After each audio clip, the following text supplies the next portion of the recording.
Prologue. The Real Estate Agent. Lisa West looked up at the old house with the for sale sign stuck into the front lawn, displaying her smiling face. Red Grove Realty. Lisa West. It wasn't likely to sell, she knew that. The family who currently owned it didn't even live in Pennsylvania anymore. Lisa felt almost guilty that she hadn't had any luck with it. The family told her not to worry. They didn't expect it to sell either, given its history. They had all but given up. Lisa straightened her blazer. She had finally found a couple who were interested in it last week. They were from the city looking for a summer vacation house. Lisa knew this was her most important open house she would host it to date. From her brief conversation with the couple over the phone, she knew how wealthy they were. After going back and forth in her head many times, Lisa had decided against informing the couple of the history of the house. It felt wrong, but it wasn't illegal. Lisa reminded herself. There was no chance the house would sell if they knew what happened. Lisa herself had been hesitant to take over the listing from her managing broker, but she was desperate for money. It had been a slow year, and she would only manage to sell one other small house. When she had been informed of what had occurred on the property, like a beautiful 10-acre property lakeside, including a private dock, she had felt almost sick. She hadn't been aware of the incident, given she was not originally from the neighboring town. It didn't seem anyone in town was aware either, though. It had been nearly 40 years, she supposed. People move on. Plus, the house was so far out of the town anyway. It wasn't likely to be a common topic of conversation. Perhaps that was another reason it wouldn't sell, Lisa thought, eyeing the gravel road that led up to the garage. It was in the middle of now here. She shuddered even though the August sun was warm on her shoulders. Uncomfortably warm, she thought, as she straightened her blazer again compulsively. She wasn't dressed for summer weather, but her unlucky year had meant she didn't have the budget to buy new clothes, and this pantsuit was the nicest thing she owned. She wanted to impress this couple, and dressing well was the first step. She decided to situate herself on the porch while she waited. The house itself had been remodeled by the previous owners in the hopes that it would raise the value. It did a little, but that was all a moot point once it was clear there was something else causing the problem. They had already dipped below market value in an attempt to get it sold faster. It hadn't worked so far. Lisa settled into the small porch swing. It creaked ominously as she sat down. She crossed and uncrossed her legs, repeating her practiced greeting in her head. Hello, Mr. and Mrs. Grant. It is a pleasure to meet you both in person. Let me show you around. Feel free to ask me any questions you may have. Lisa jumped slightly when she heard the sound of an approaching vehicle on the gravel road. She stood up hurriedly and once again found herself straightening her jacket. She sighed deeply in an attempt to calm herself. A lot was riding on this for her. The car soon came around a bend in the driveway, a large shining black Audi. The sun glinted off the hood, momentarily blinding Lisa. She winced. The car parked in front of the garage and the couple hopped out.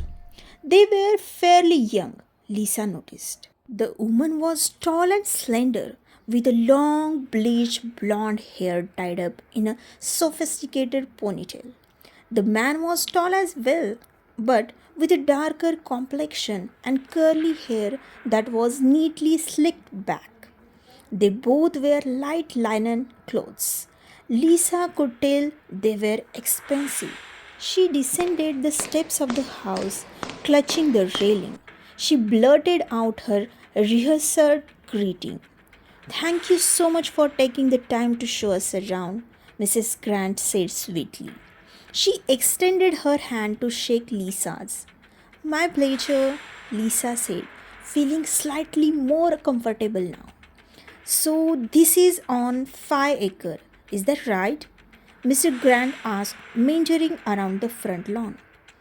10 actually, Lisa said eagerly. Mr. Grant nodded approvingly. "That's great. And it includes the lake? Yes?" "Well, yes," Lisa said. "Nobody owns the lake, but you do have a private dock, as you can see. And I don't believe there is any other houses up here. Just empty property. It's very private." The Grants nodded thoughtfully. "Would you like to see inside?" Lisa asked. Mr. and Mrs. Grant nodded eagerly. Lisa breathed a sigh of relief as she led them up the stairs. She opened the front door. "As you can see, the house is newly remodeled," she said, standing aside so they could go through.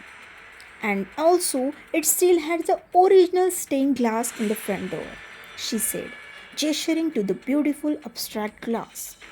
"We estimate it was put in around 1910. She showed them the kitchen with its shiny new marble counters, which Mrs. Grant oved and awed over.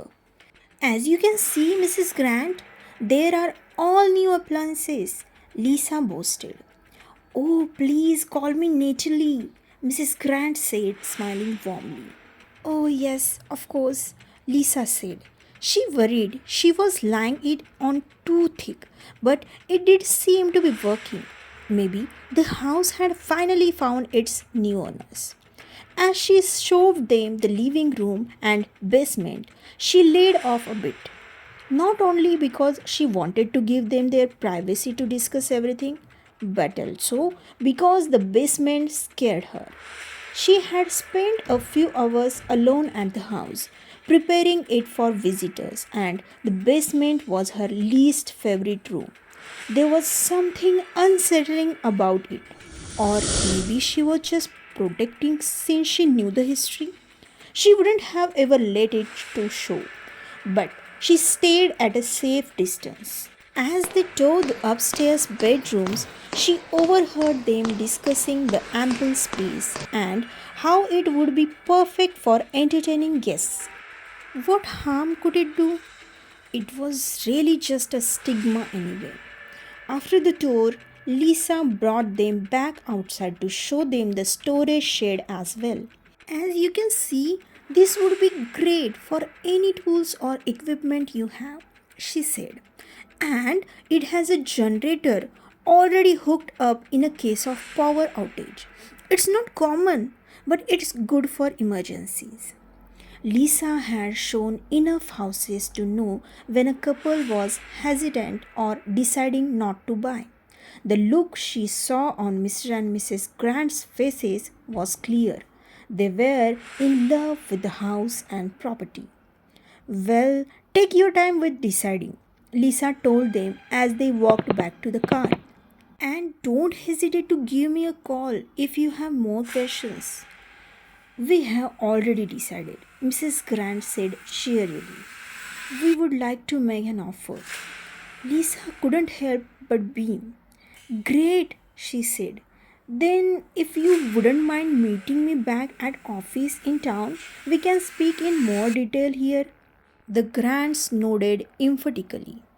As Lisa was locking up, she thought she heard something steadily thudding inside the house. Deciding it was her imagination, she stuffed the key in her pocket and rushed back to her car. As she pulled out of the driveway, she noticed an odd shape on the lake, like a strange glare of the water. She shook her head. She needed to get more sleep.